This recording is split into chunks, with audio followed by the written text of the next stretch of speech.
My mindset lately has been shifting more in the direction of shooting to try to make a great photo instead of doing it for our own family preservation. And yes, you can do both, but I was losing sight of the latter and getting completely burned out.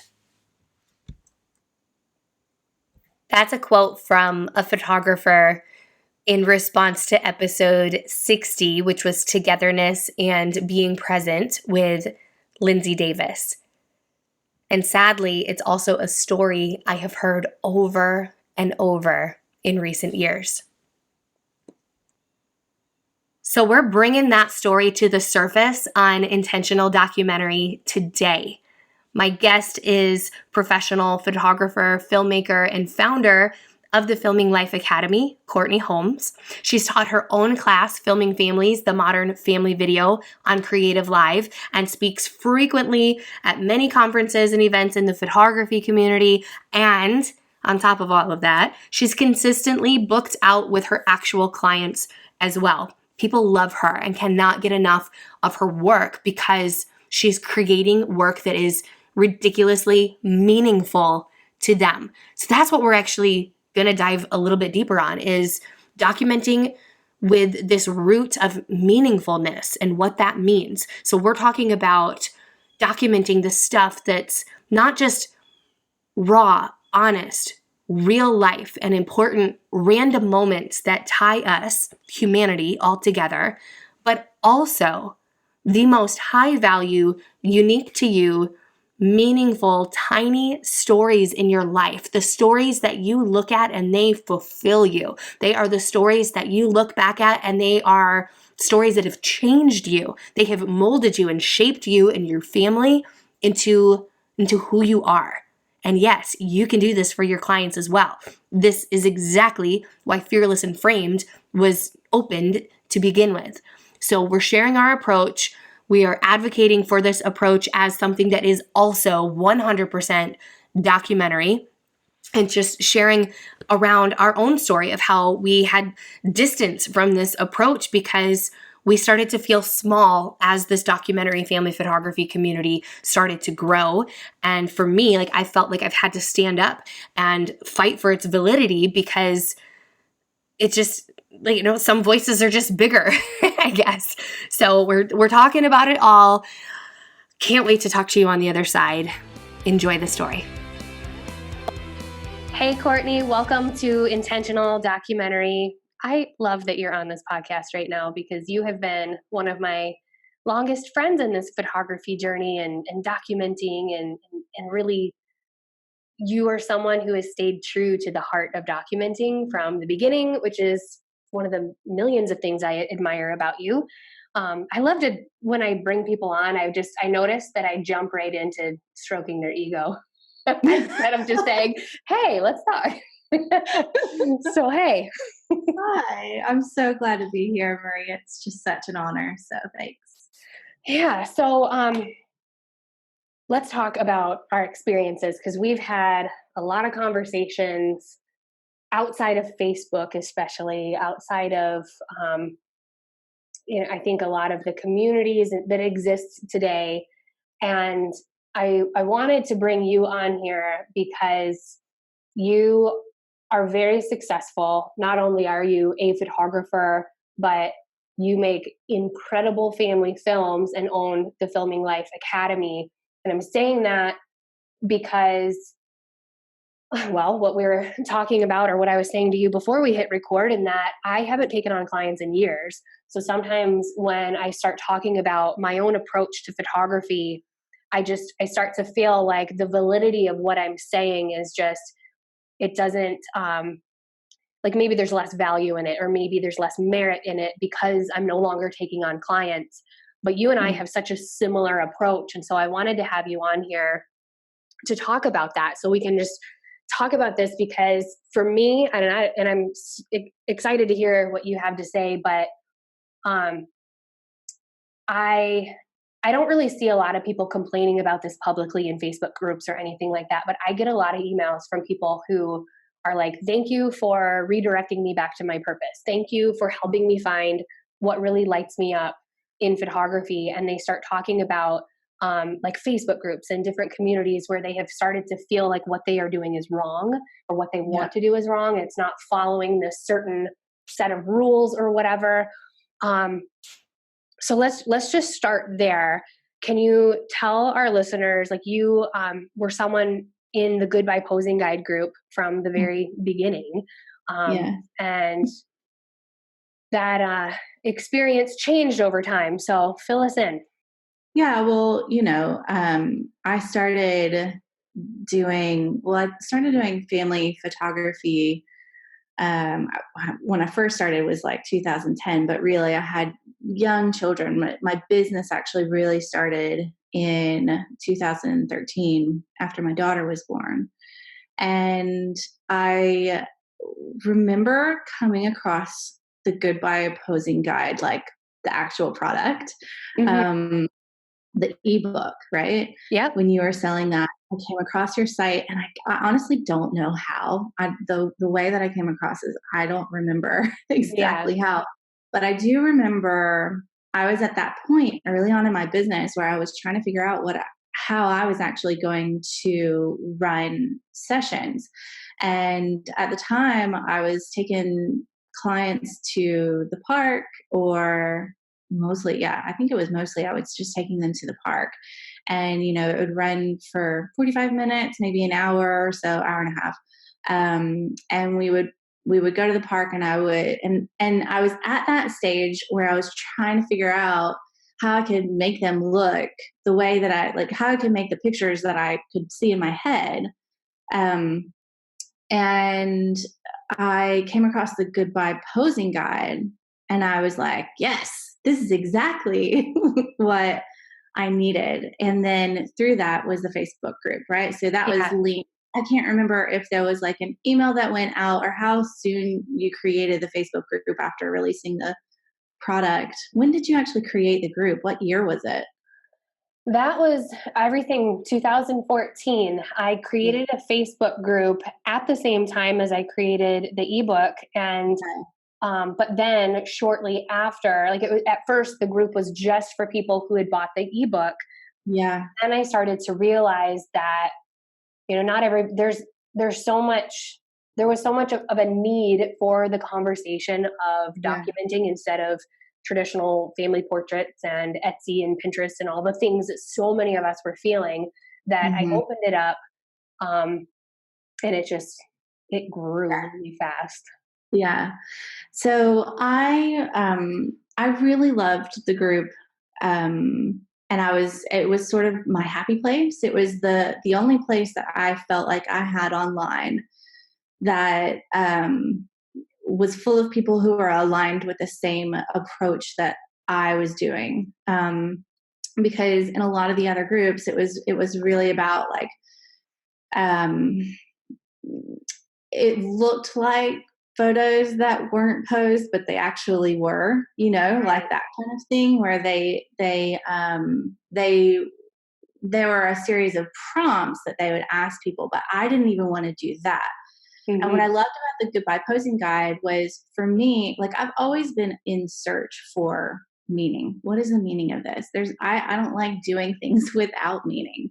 And what I loved about the Goodbye Posing Guide was the strategies that you put in place were really getting to the heart of the story. Like, it wasn't just like creating pictures of a story, but it was actually a real life story, but it was just, you were kind of bringing that out in people through the Goodbye Posing Guide and the ideas and everything that came along with that. And so I loved the group that existed in there, and the approach was documentary insofar as we weren't, setting anything up, we weren't posing anybody, we weren't doing anything. But as time went on, it started to feel like what my approach, or what I thought was a documentary approach, I was very comfortable in the group until I wasn't, because there were photos that would get posted, conversations that would come up about, the kinds of photos that were really similar to what I was making. And I started to just feel like whatever it was that I was doing was not documentary. It wasn't documentary enough. And I struggle with that. I still struggle with that now, because my approach is not any different. Yeah. I don't set anything up. I don't pose anybody. My approach is the same, but the end result, I think, I have heard people say it look when something looks lifestyle, as if that's like a it's, in a negative way or whatever, Yeah. like that's a negative Yeah. comment. Yeah. In the documentary community for sure. Yeah. Yeah, who has specifically not set things up. So it's just that's how I felt. And the community, um, the group started to just become louder and louder and louder. And I stopped posting. Yeah. I stopped posting in there because, I just was like, well, um, what I'm doing maybe I just don't, there's just not a genre for what I do. I don't fit into the lifestyle category because I'm not doing the same thing as them. But now I also don't fit into the documentary category, and I thought that I did. Yeah. So it was a real struggle for me with like a identity kind of thing. And I found that hard to manage. Yeah. Yeah. I mean, I loved what you just said. I don't fit in lifestyle yet. I thought I fit in with documentary, and now all of a sudden I don't. Yeah. I know people listening to this right now are saying yes. And I know that because after my video, when I closed the Goodbye Posing Guide group, I was flooded with emails and messages on that exact same thing, because that was my experience as well. I mean, I talked about in episode 56, I stopped showing up in my own group because of all of that. And in fact, I love that term, identity crisis. And I can't remember what year it was, but I had made a post actually using that exact phrase in the Goodbye Mm. Posing Guide group a while back, trying to just settle it and help people relax, because people started to get mean in there. Yeah. And I was just, I just said what I wanted to say in there, and I kind of got eaten alive. So from then on, then there was just little things I just started to stay away from it. So I Mm. think where a lot of people are wrestling right now is this topic of what is meaningful. Because I Mm. think from the very beginning, I can tell you, I know from the very beginning, I started all of this because, like you and like a lot of us, I had started a family photography business. I was taking people to parks. And I remember being in the parking lot and my stomach was just in knots, because I felt like I am doing something that I actually am like, I felt like man, what is that? Like I felt like a fraud. Like I felt like Mm. I didn't really know what I was doing with posing, but Yeah. as I was doing that for clients, I was documenting my own kids' lives, and I was sharing a lot of those, and I was getting a lot of compliments from regular people saying, "Oh, I love how real your photos are." And eventually people started to ask, photographers started to ask, how do you shoot that way? And I don't remember. There's a lot of breadcrumbs that happened in hindsight, but I remember like one of the biggest things that came up for me when I started to think about like why do I care about photography, and what do I really want to do for people, and what is the purpose of my own photos? And for me, it was that I realized that there was a lot of parts in my life that I kind of just glazed over, and I really missed. And in my brain is that is the only place that they exist now, because those stories have ended and I have no way to go back and record them photographically. So Mhm. the photos I was making with my family, the ones that I loved the most, were the ones where if I showed the photo, I could talk your ears off, because there was so much heart behind that one photograph. Um, Mhm. there were so many one-off little moments that would happen, as there is in life, Yeah. and those I think are meaningful as well. But for me, it was this. I think it's almost like a sense of just being alive, and like a really high surge of connection, and also security in slowing down and really looking at, okay, what's been going on in my life that's important to me. And then just knowing that got recorded, like that was the best thing ever. That meant that people like me who had wonderful, say, sleepovers with my grandparents, I have no photos of that. That meant I was making those photos for other people. They were not random. Yeah. So, yeah. What about you? What is your definition of meaningful? Well, for me, and just kind of going back to what we were talking about with like the documentary and the lifestyle, I ended up just like removing any kind of definition around what I do from my website, from anything that I talk about. And I took that away. And so I'm just a family photographer. That's just how I see myself now. And, you know, in terms of like the meaningful side of things, when after my daughter was born, I had really severe postnatal depression. And in the lead up to her birth, I was taking pictures of my son.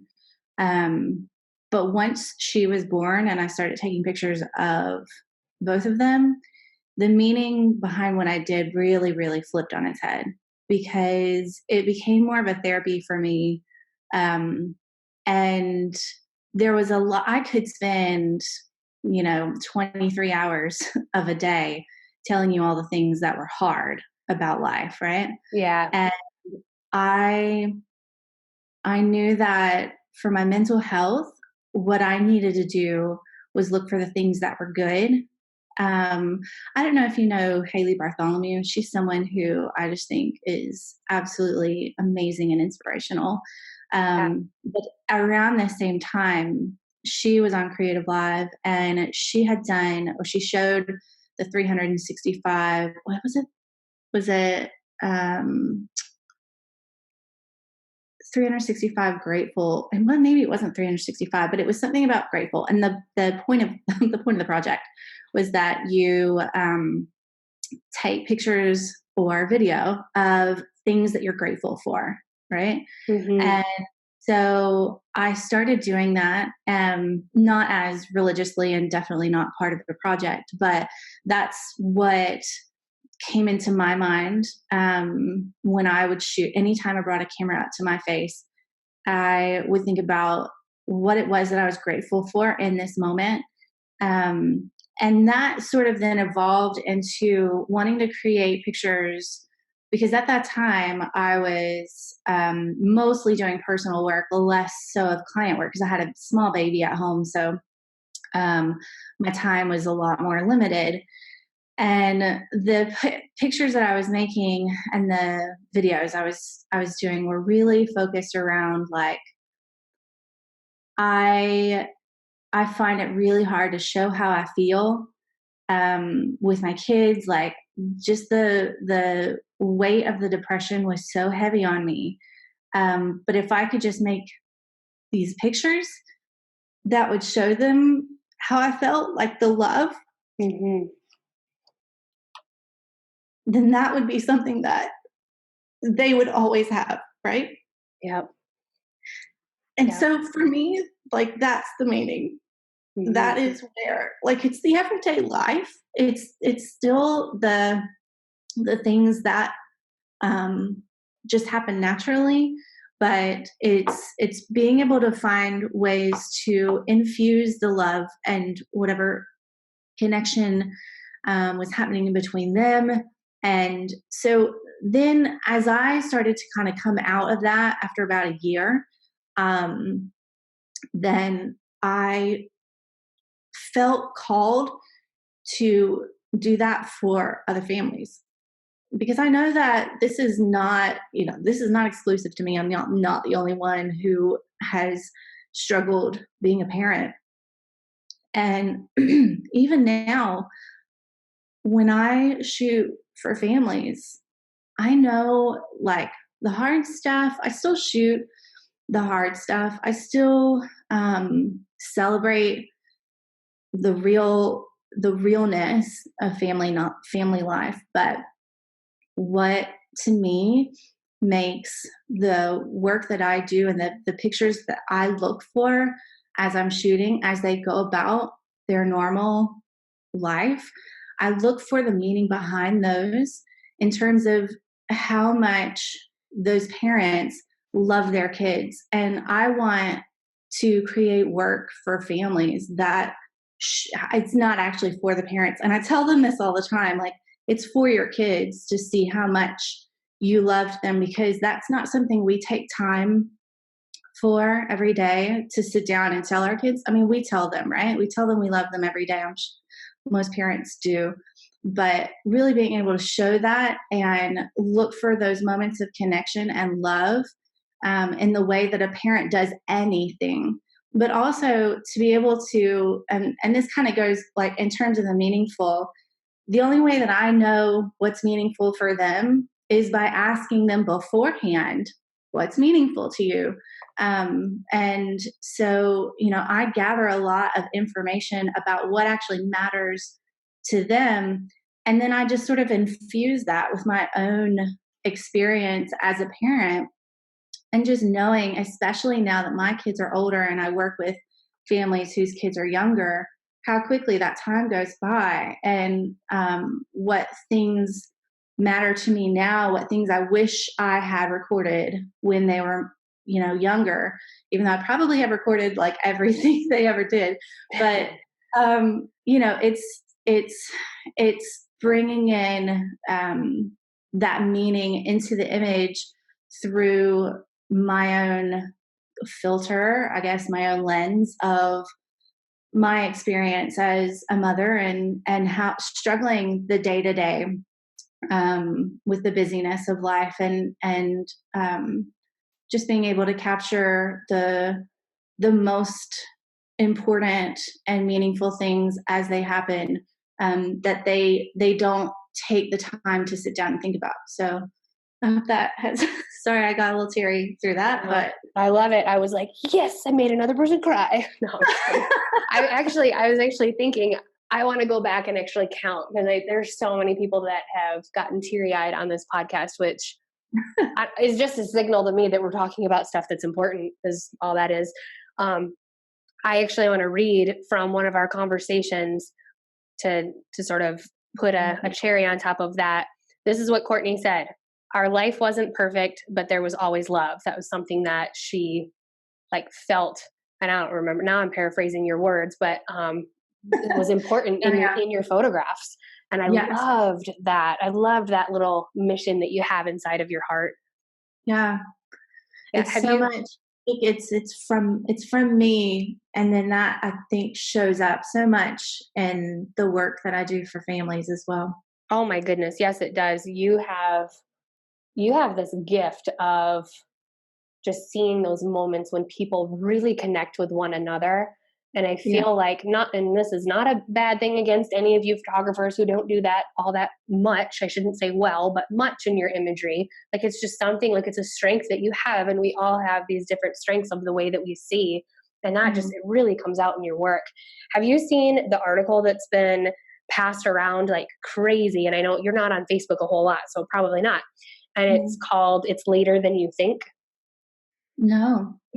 Well, I'll send you a link to it after, and I'll link it to you guys in the show notes. But this is actually, it's from a dad who is a big time CEO, business boss man, who had 8-year-old twin boys. One of them very suddenly died, and just the story is just chilling. Yes, I know what you're talking about. Yes. Okay. Yeah. Like, I think I shared it. Yeah. I didn't realize what it was called though. Yes. Yeah. That's what he titled it. And so when you were talking, that story just surfaced in my mind, because, and that's, I mean, I hate to see such sad stories being shared, that that's like how we shake people. Like, that's how it, people are sobered into realizing how important it is. But just exactly what you said, just showing people, especially whether you're a parent and you're in the thick of life and it's hard, or you're a kid and you're looking back and you remember your mom yelled at you a lot. It's, these photos are a way to say our life wasn't perfect, but there was always love. And I just think that's freaking beautiful. Yeah, that is absolutely something. I remember reading that whole story and just thinking like, that's why I do what I do. Like that is 100% why I structure my sessions the way that I do, and why I am always posting about how important it is. And because I think like, sometimes some photographers who use the same approach, it's like your kids are continue on with everything that you would normally do. And yes, that's how I feel as well to a certain extent. But I also really want people to slow down. And I feel like I don't think that this changes any representation of who they are, which is where I struggle with, like, is this documentary or not, right? Because me saying, I want you to just spend an afternoon with your kids hanging out and playing, somehow now that's not documentary anymore, right? Right. Because I'm not saying, um, um, go about and do all the things that you would normally do. And also I'm showing parents who are, actively engaged with their kids for the majority of the time. And that's not through any setting up. That's just purely through me being like, just make this an afternoon where you connect with your kids, because you know what? That's what they want to remember. Like, you want to be able to show them later images of you guys hanging out, but it's not anything I'm like walking in and being like, okay, let's everybody sit on the couch and you guys hang out here now, and now let's go outside and you hang out here now. It's not that at all. I'm walking in and they're just hanging out at home doing what they would normally do, just if they didn't have anything else on. So, and maybe they would have done all their chores in the morning and they're not doing them in the afternoon because they want to play with their kids while I'm there, because that's what they want their kids to remember about their life. So, but then somehow that's not as documentary. And I also feel like somehow, because what I focus on is, and what I look for, every photographer is different, right? And we are all looking at things through our own perspectives. And so things that matter to me, like love, connection, joy, those things that I look for when I photograph families, those that every photographer is different, right? So another photographer might be looking for humor and juxtaposition and things that are just weird and different, and that's okay too. But I think that where I've struggled a lot is that, because what I look for is love and connection and that meaning that is so important to me because of my background, because of my story, because of all of those things. It's somehow less than. It's somehow not as documentary. And so, it makes sense. And I think that in my own experience, when I was taking on clients, I found immediately that with couples, I actually photographed more couples than I did families. And I don't know why, but this was something that just was meaningful for me. I tend to see friendship and partnership more than I see like love and affection. Like, I remember this photo that's coming into my brain right now where this couple were loading the dishwasher together. One of them was rinsing everything and then handing stuff to the other who was putting it in the dishwasher. And there was no orchestration, no nothing. I mean, it was purely documentary. And I saw that. And I think that, like, for me, I was so excited to look for these other types of small stories that it made it really easy for me to overlook what you see with any kind of love and connection and things like that, because it's just like you said, it's like we all see just a little bit different. And I so hear you. I hear you, because it seems like right now in the current documentary communities, when I go browse them, it doesn't seem like we see things that look very affectionate anymore. It seems like it is like the craziest things that our kids could do, or that our clients' kids could do, or like funny things. Like it's a very different vibe. And again, like, and we keep saying it, it's like, it's not a bad thing, but No. it's just different. So it's been interesting because like I've seen conversations in some of the groups about, why, how come an image with images that show joy or love are not as well received in the community. And some of the answers have been because, it's harder to make an image that that shows joy or I can't remember exactly. Was it easier? It was easier to make an image that shows joy, or because there's so many images that show joy, they focus so much more on the images that are saying something different, right? Are saying something that just because, joy is just like, it's joy and it's love. And like, yeah, that's a given, right? So maybe those photos are easier to make or whatever. And so I understand the side of the community that wants to celebrate the things that, aren't hard or that aren't as easy, or they want to celebrate the parts of life that are a struggle and the parts of life that are not as traditional. But what I guess where I think both of us are coming from is just that there's space for all of it.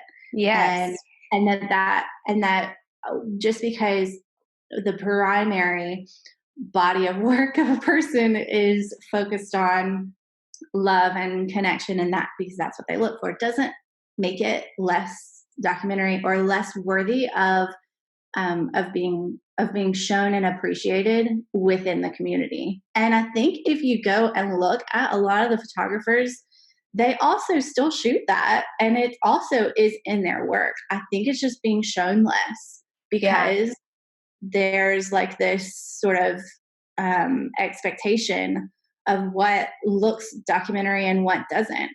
And at the end of the day as well, like, is it actually really documentary? Because your presence impacts the scene in some way, right? Mm-hmm. So, I mean, there's so many arguments about the terminology of it, and which is why I try to take it away from what I do. But it's still hard because you want to be part of the community of people who are using the same approach as you, and you just sort of look at it like, well, it's not being received in the same way, so why bother? Yeah. Or why when you would post about stuff, why do you have to validate it? It shouldn't have to be like that. So. Yeah. It's been over 5 years since I had released the Goodbye Posing Guide ebook. And I think that what you said, like, it seems like a lot of people right now are really trying to, like, what I'm seeing from my point of view, which may not be all of you who are listening, which is fine.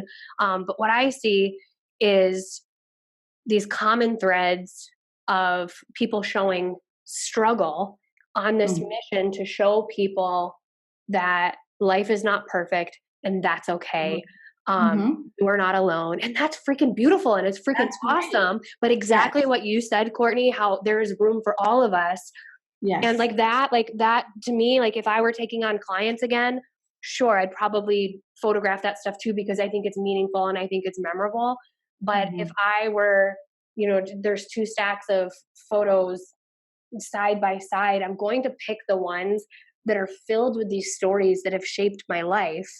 And that's what I want. Like, I'm not going to care about some of these things that another photographer has seen in my life. I mean, maybe in some cases, it's all, I think that every photo, every story is its own situation. So it's really hard to put a box, put it all in a beautiful box with a bow or whatever. But one thing we were talking about is approaching sessions from the point of view of you coming in as an artist and really honing in and nurturing how you see and really owning that, versus being someone of service, and like we'll talk about questionnaires in a second, but trying to really see through the eyes of your client and record these things that are meaningful to them. From my point of view, and we were talking about this before we started, I think there's room for, it's not a question, it's not an either or thing, it's something you can do both of. And I loved when you said what you said about our life wasn't perfect, but there was always love. So you watch for that, and that's the part of you. But then you also have, like, we both use questionnaires, and you look for these things that your clients have said on the questionnaires. So I was sharing a story with you about how, and this story just always comes up as my most vivid story to describe this, but I did this photo session with Amber and Brian, and hey, Amber, if you're listening, she's also a photographer. They were living in Hawaii at the time, and I went to their house, and they filled out this questionnaire. And one of the things that stood out to me that Brian wrote, like, I'm telling you, like, between 2 and 4 times, this was not just one thing that he wrote one time, but several times he talked in the questionnaire that one thing that he loves about Amber is her radiant smile. Those are his exact words. So I made this photograph that happened when we were all around this table. And I honestly, it's been so long now, I can't remember if it was when they were playing a card game that they played a lot. I can't remember if it was that or we were just talking, but he made her laugh, and she looked at me and she smiled so big that her eyes closed and her nose like wrinkled up. And it was like, I just was like, that's her radiant smile. And I got that photograph. And that was not me being an artist. That is not a photo that like I was drawn to because it lights me up. But what lights me up was that I made that photo for Brian. And that was like the most fulfilling thing, even though the photo is definitely not something that's going to win an award. Definitely not something that's going to make me be an artist. Definitely not something that's going to speak to an audience around the world. But I made that for him, and that was just freaking fulfilling. And at the same time in my own life, and even when I'm shooting for clients, I'm still paying attention to how I see and the things that I see. I mean, I think you can't remove that lens. Like that's you. Yeah. So I think that, so I would love to hear just your perspective on that, because I think there's this argument of, okay, well, if you're documenting things that are meaningful and you have input from your clients, then like, how are you growing as a photographer? Because now like you're taking your perspective off and blah, blah, blah. So what are your thoughts? To me, I think that they blend together. And part of the artistry, if I want to call it that, of what I do is being able to step into their shoes and seeing things through their eyes, but also through mine, that matter to them, because this is a business, right? Like, so I want these people to come back. I want them to hire me again. I want them to hire me every single year. Return clients make up quite a decent chunk of my business. So I want people to be happy. But at the same time, I very much don't want them to kind of give me a shot list of things that they want me to shoot. So it's finding a balance between those things. And the way that I do that is, those questionnaires that I still use that I purchased from you like forever ago. I've tweaked them, and, I say things like, what are 3 things? Well, here's a good example of something that is more related to like video. I'll say, what's something that your child says that you want to remember? And with a caveat, I can't promise that I'm going to get it, but if I know about it in advance, then my chances are greater. Yes. And so I feel like that's what it comes down to. It's really knowing them and knowing what matters to them. It's not about shooting for them, so to speak. I mean, ultimately that is what you're doing, but they hire me because they love my perspective on things. They love the way that I shoot families, the way maybe that I have shot their family in the past. And going back to your story, it's not necessarily just that he wants a photo of her smile. He could take a photo of her smile at any time, right? It's just him saying to you that that's something he loves about her. And then it's you seeing it in that moment and getting it because you know it matters to him, right? Exactly. And so as I'm shooting, I'm not taking that questionnaire and using that as like a shot list of things that these are the things that I have to get. It's more just getting to know them and understanding what's important to them because they're paying me to do this. And I want them to be happy with what they end up with. And if I know about something that matters to them, then that matters to me. I feel more connected to the photo if I know that they are like, it's something that is really special to them.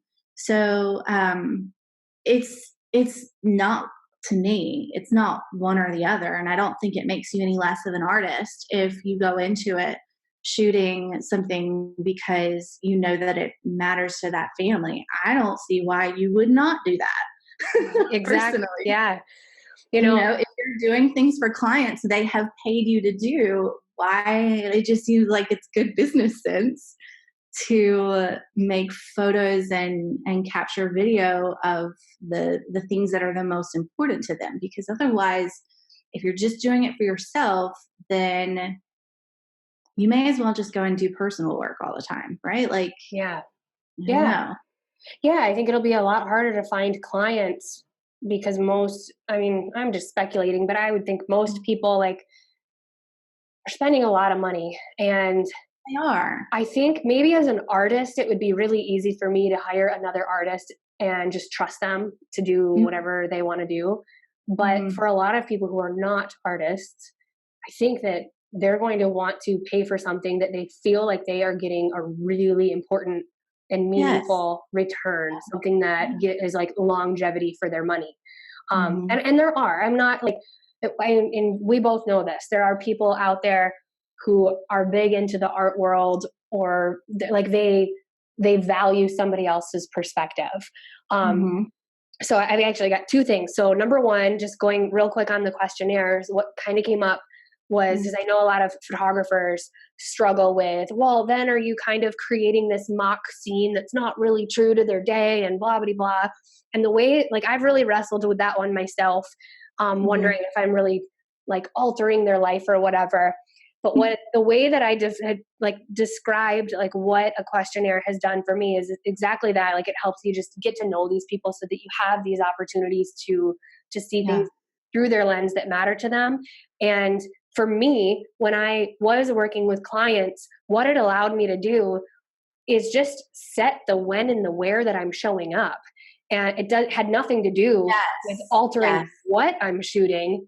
Just gave me a better time and a date instead of just some random Saturday, which there's nothing wrong with a random Saturday and a day in the life and all of that. But it's not the only way. Exactly. So much. I'm like nodding my head big time over here because it's through asking questions and finding out that kind of thing that you're then like, okay, well then a morning session would be really good. Or, if what, things like moments that happen in your everyday life that you love the most are like reading stories to your kids at bedtime. If that's a really like, that's something that's in your childhood that your parents did for you and that you're trying to do the same thing for your kids and you really want them to remember that, I'm going to come at bedtime. It helps to determine that time and place. Absolutely. Yeah. It's not, I don't think it's at all setting up a scenario in any way. It's just asking them about their real life and what they do and what they want to remember later. Yeah. Exactly. The other thing that came up when you were talking and we were talking about the different perspectives, like coming at the shoot from purely being the artist versus like serving and the whole like shot list thing. Actually, so Kate Densmore did a freaking awesome job on your website. We were talking about this right before. I actually wrote it down, how I loved your wording, how you wanted to work with somebody who was a balance between that ego of, well, this is what I think, and I am the polished professional, and this is just how it is, versus somebody who takes what you had to say into your branding. And that's the reality when you look at anyone who is a branding designer or a copywriter. That is their job, to take their talent and blend it in with your voice. Yes, absolutely. Yep. But in the photography community, I don't know about you, but it feels like that is just like completely wrong, and you're not allowed to do that. It has to be you as the artist and what you see from an unbiased perspective and blah, blah, blah. And frankly, I would rather do like what you're doing, and not like, I would not want to be associated with this label of documentary family photographer if that means that I'm not allowed to do that. And I have to just, you know what I mean?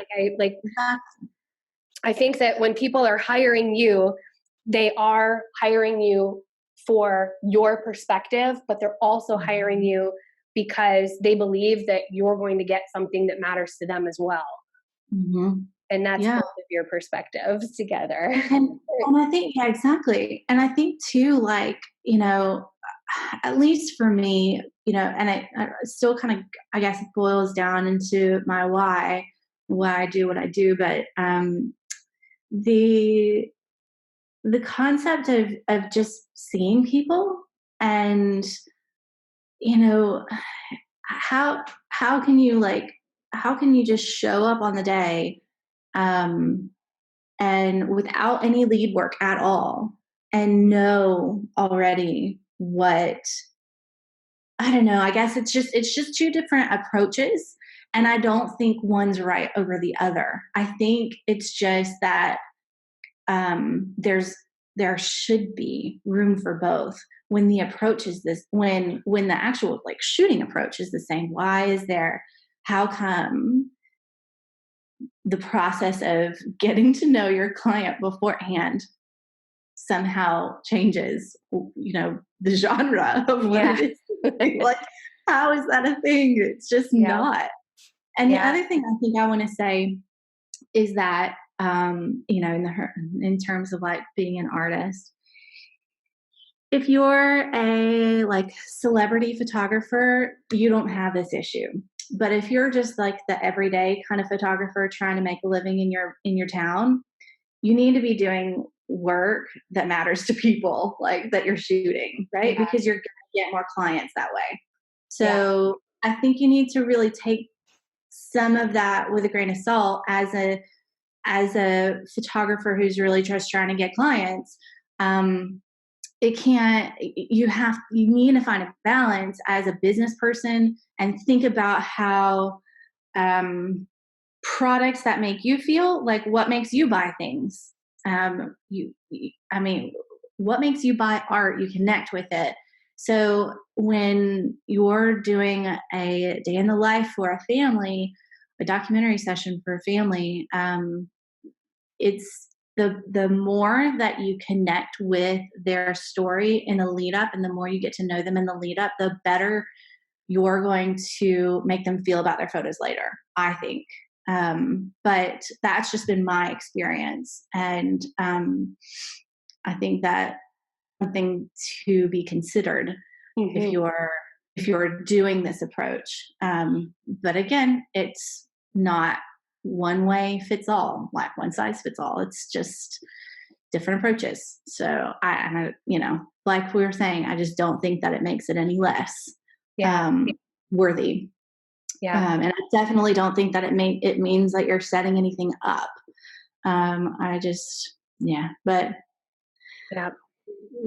That's just we're only just our opinions, and everybody's different, right? So exactly.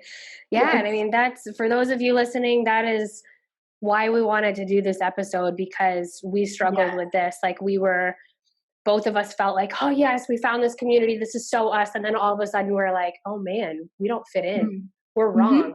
What happened? All these people came into our house the Goodbye Posing Guide later and telling us that we're wrong, like that, there's room for freaking all of us. And if you don't feel like you are fitting in the community, like there's something that's just off, like listen to that. Don't feel like you've got to just start following the crowd. Like I love what Courtney did, remove the definition from your title. Don't feel like you've got to put something on there and then fit into a box, like create your own. That's why I came up with the term, and I really thought through it and what I was trying to do. And it's how the name Intentional Documentary came about, because I knew it's different from what other people are doing, and it's my own thing, and nobody can take that away from me. So, and there's other people who do that. And I can't think of the guy's name right now. He's not in the documentary world, but he has like his brand name is Moment Design. And there's Jesh. That.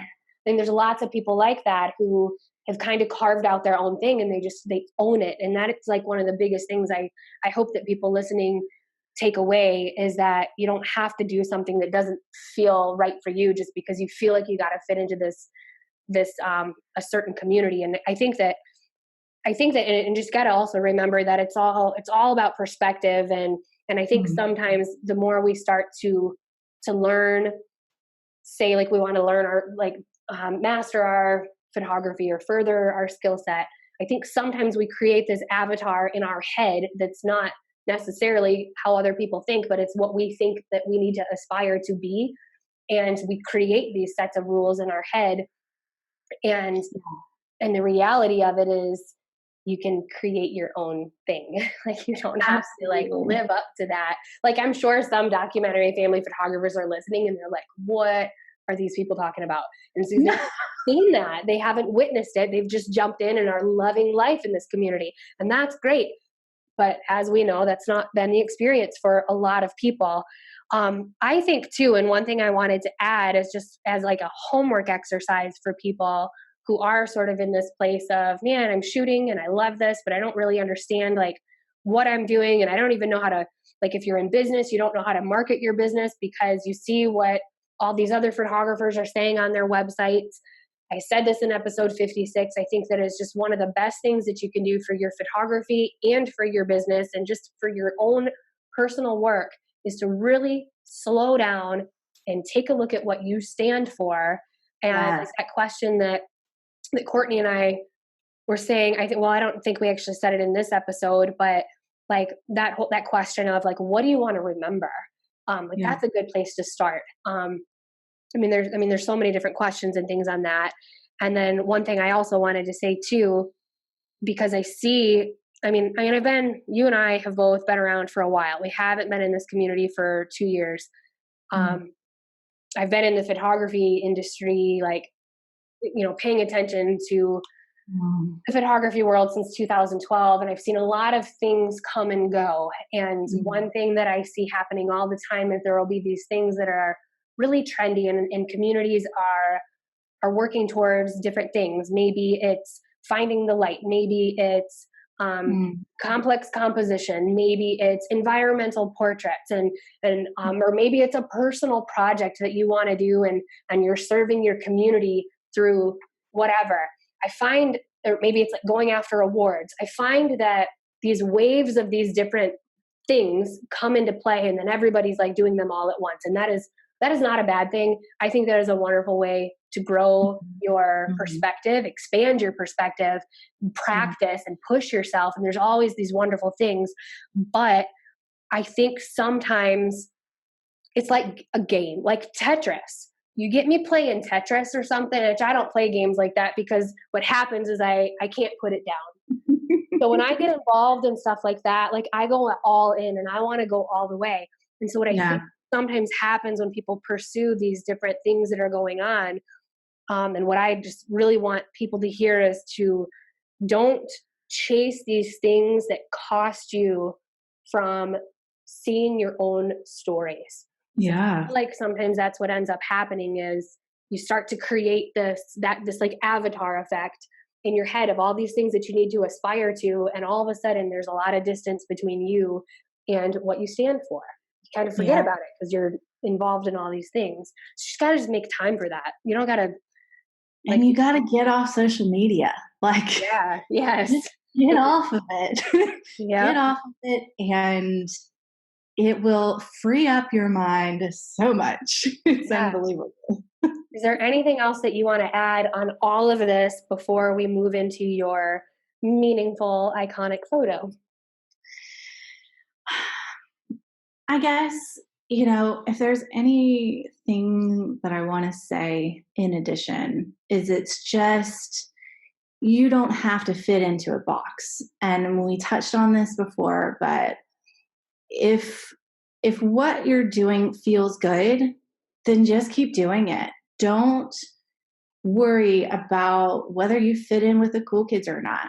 Don't worry about whether you're following the rules unless you want to be the rule follower. I Yeah, am personally not one of those people, but just don't get so hung up on that, and really just instead just focus in on what matters and what is meaningful to you, what it is that you actually want to be doing, um, and take a break off of, I think, social media and seeing what other people are doing. Just take a break from that and figure out exactly what it is that you want to be doing, because your path does not have to be parallel to anyone else's, and you're free to be a family photographer, and and and there is a group of people out there. There is I would say, a large, sounds like from your emails, a large group of people out there who love the approach, um, and they're just doing it in their own way. They have their own flavor of it, and that doesn't make it any less than anyone else, and yeah, any less worthy than anyone else. So yeah. Just to give you a baseline for these numbers, when I closed the Goodbye Posing Guide group and invited people to follow me into this new space I've been carving out, like around the heart of documenting and all of that, there's mm-hmm. over 200 people who were raising their hand and signed up for that list within just a couple days. So Yeah. I know that is like one of the big reasons why I've like you, Courtney, like I've kind of let this thing go for a long time. Not Mm-hmm. even something that matters to me. I don't even freaking take on clients and really don't care how people look at me as a photographer. But I just want to be an advocate for those people who have felt like they're not documentary enough. Like that eats me Yes. up when I feel people feel like they're less than when they're not. Absolutely. It's so interesting because we've just finished up the Filming Life Keepsake Challenge, which was so focused around memory preservation and just documenting the things that matter the most. And we had 1,000 people doing that. And the best part about it is that people were creating work that mattered to them so much, and it lit a fire under them, I guess you could say. It just brought them to this whole other level. And what's the most interesting thing about it is that I teach using a documentary approach, but nowhere out there are we being like, you gotta be documentary and you gotta do this and you gotta do this. And it is so freeing to be able to still have that approach. And I only call it documentary because I don't know what else to call it.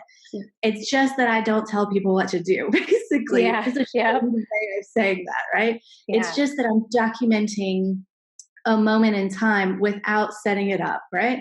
And so that's all that is. And people just they love it, and it's so freeing. And there's definitely a space, and people who are out there wondering if they're the only ones who feel this way, you're definitely not. So I guess that's what this whole episode was about, isn't it? Absolutely. So, yeah, I agree. So, iconic photo. Tell us about it. So, for those of you listening, Courtney is going to talk about a photo. You've heard this before. We are 66 episodes in, so you can go to dangerouslygoodstories.com/066 and see Courtney's photo, and she's going to tell us about it.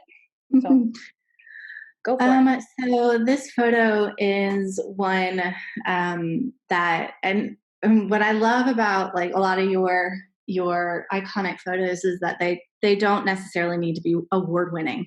I would not say that this is an award winning photo, and that's great because I'm not an award winner. So and I don't want to be. But this photo matters so much to me because it is a photo of my kids, and they're on the bed, and my daughter, I think it's my daughter's holding my son's face, and they're young. Like this was maybe 3 years ago, I think. Yeah, because she's 6 now, and I think she was 3 in that photo. And this is not a photo I could have ever set up because it just would not have been the same.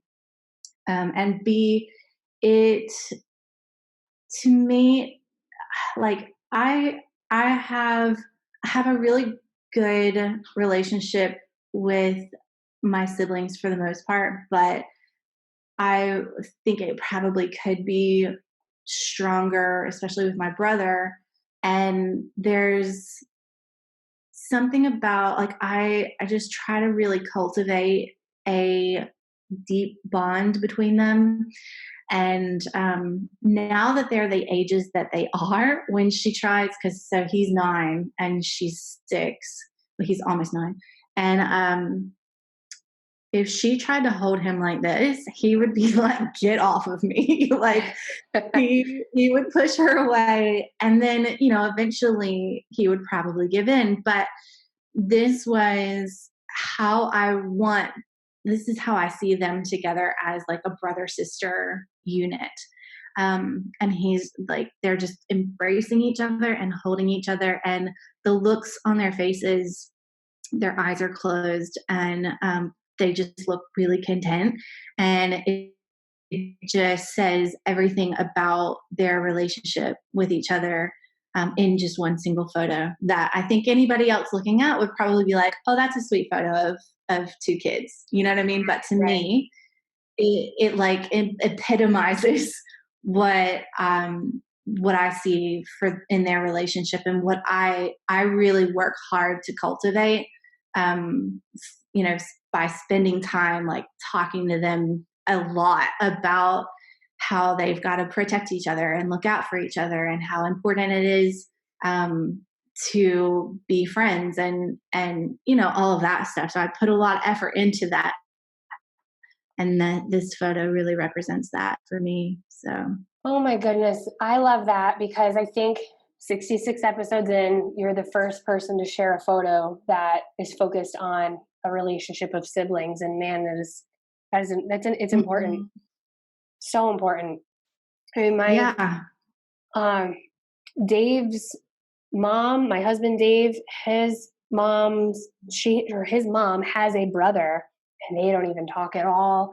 Dave has a sister. They talk maybe a couple times a year.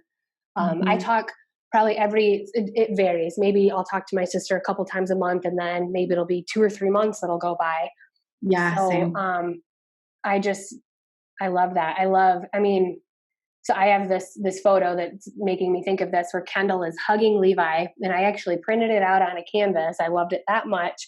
And the expression she has on her face, like her whole face, her eyes are closed, and you can just tell like her whole being is, I love my brother, like in this. It's just loving on him. I just think that's so important to maybe, and for some people who are listening, definitely my kids, they fight all the time right now. Yeah. So when you catch that, I think I printed that out, and I always tease them that photo is evidence that Kendall really loves Levi, because there's nothing else you can get from that photo. And as simple as that sounds, it feels like it's my protection. So like if stuff starts to happen when they're older, they can look at that and hopefully remember the love they have. So it sparked so much inside of me. I think there's so much power in having imagery like that up in your home, like printed and on your wall that they walk past and they see every day. There is so much power in how that affects their subconscious and their sense of belonging and their self-esteem and all of that. And being able to have that image of them with their sibling like that, like, I mean, it's important that they see that with their parents too, but with their sibling, like, I think it's really, really powerful. Yeah. Yeah, I agree.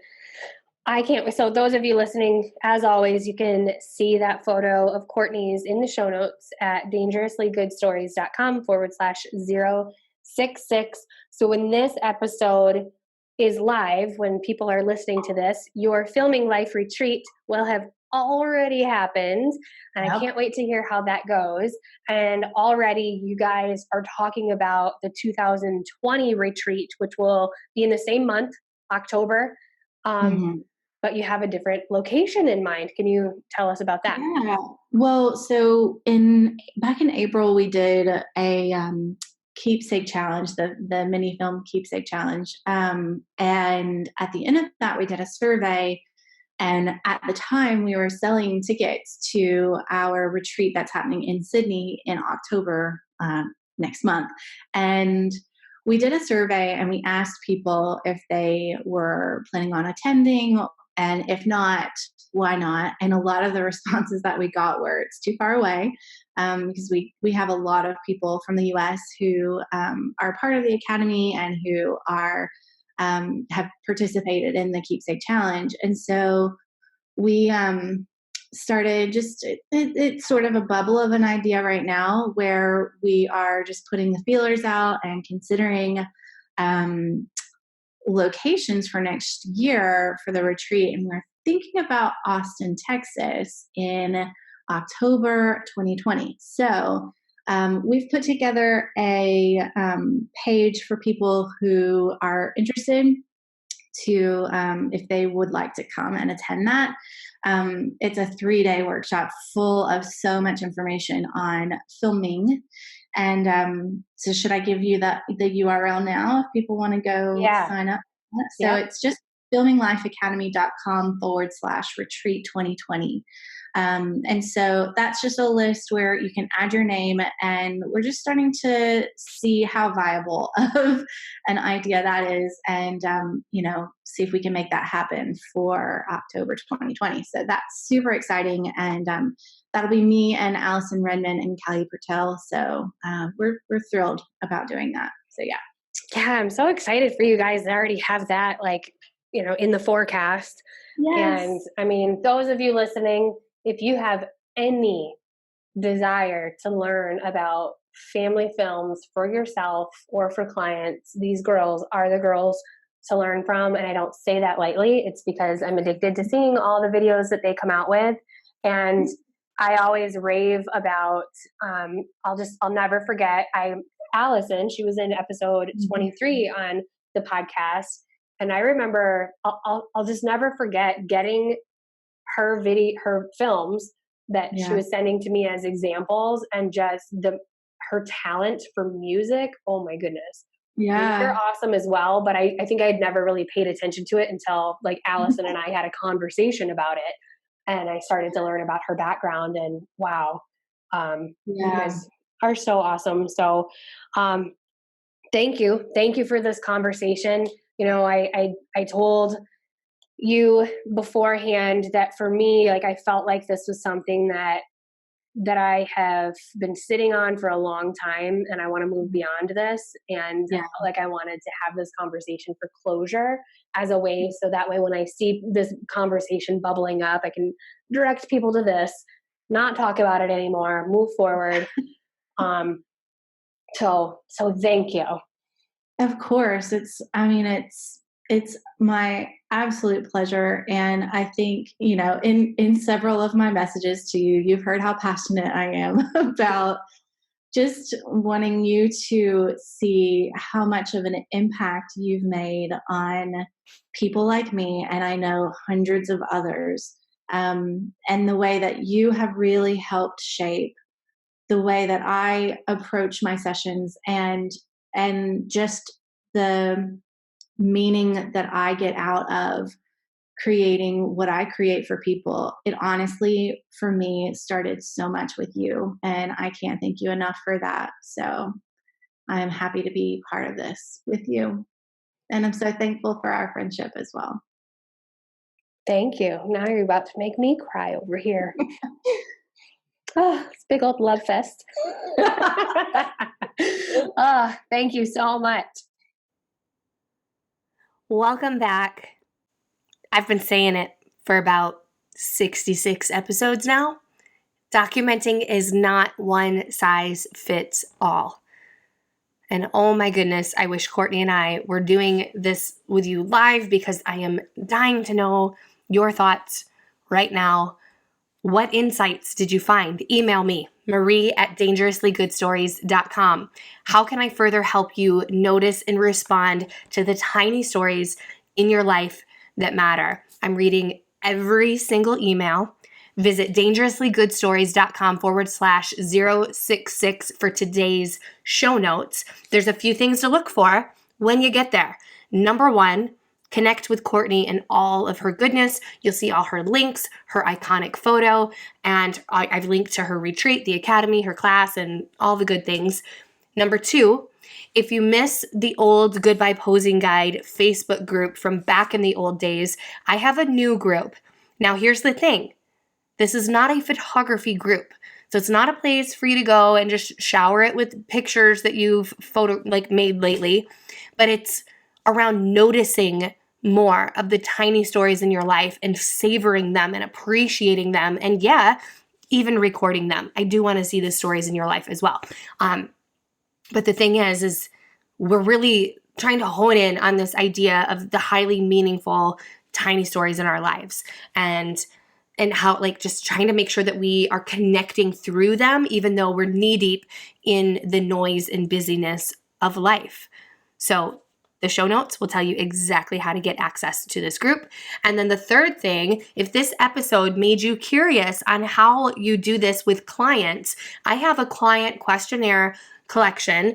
That's the questionnaires that Courtney uses. And I have a 7-part video series that teaches you how to record highly meaningful stories for your clients while maintaining a 100% documentary approach. It was created out of my own struggle for getting my community to really just let their guard down and let me truly document their lives.